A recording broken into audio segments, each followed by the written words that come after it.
Disease called African swine fever has been spreading out in China, Vietnam, Mongolia, Cambodia, and even in North Korea, leaving South Koreans worried that it might spread in Korea too. Since there are no current available medicines or vaccines to cure this disease, the best we could do is to prevent it from spreading. With this, from June 1, the Animal and Plant Quarantine Agency has reinforced that those who fail to declare hand-carry animal products will have to pay fines up to 10 million won. Individuals coming from countries suffering from African swine flu who fail to declare hand-carry products such as pork will have to pay fines depending on the number of violations. Foreigners who refuse to pay the fine will not be allowed to enter the country or will be restricted to stay in Korea. Also, remember that meat products like ham, sausage, beef jerky, and so on are restricted items when entering Korea. In case you are carrying such products, don't forget to declare those using the customs declaration form and submit it to the quarantine officers at the airport or ports. Lastly, those who work at agriculture and livestock industries are requested to refrain from visiting farm or livestock market within 5 days after traveling overseas. You are a quarantine officer who makes Korea clean.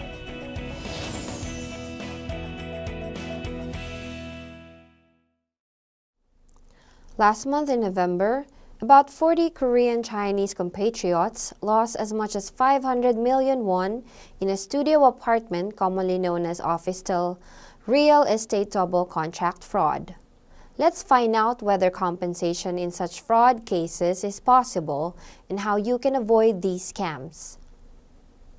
Ms. Huang, who is in charge of managing officetels, fraudulently made a double contract of lease agreement with about 40 Chinese Korean tenants and monthly rent agreements with the landlord for the same apartment rooms in order to steal the deposit money worth 500 million won. The 40 Chinese Korean tenants made a mistake of signing the contract agreement without the presence of the landlord or a licensed real estate agent and just believing the words of Ms. Huang, who was the manager of the officetels.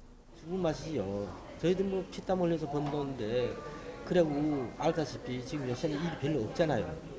이 일 때문에 일도 못 나가고 요새 뭐 밥 먹기도 힘들 거예요. 저는 진짜 이거 해결 못하면은 진짜 그 집에서 목매다는 사람도 있을 거예요. The victims are currently preparing a lawsuit for the return of their deposit money with the help of the Korea Support Center for Foreign Workers and the Korean Bar Association's Legal Aid Foundation.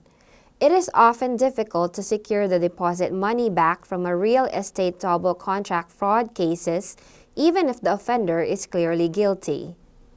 It is necessary to make a monthly rental contract or a lease agreement directly with the landlord and with the presence of a third party, such as a real estate agent, in order to avoid such damage.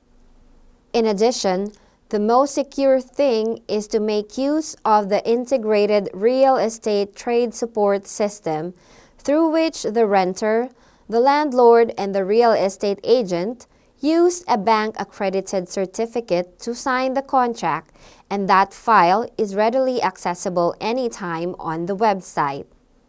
Finally, the most important thing is to be suspicious of an unreasonably cheap housing offer.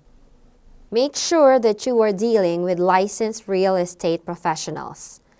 Immigrants will also need to be very careful in order to avoid being a victim of a real estate fraud.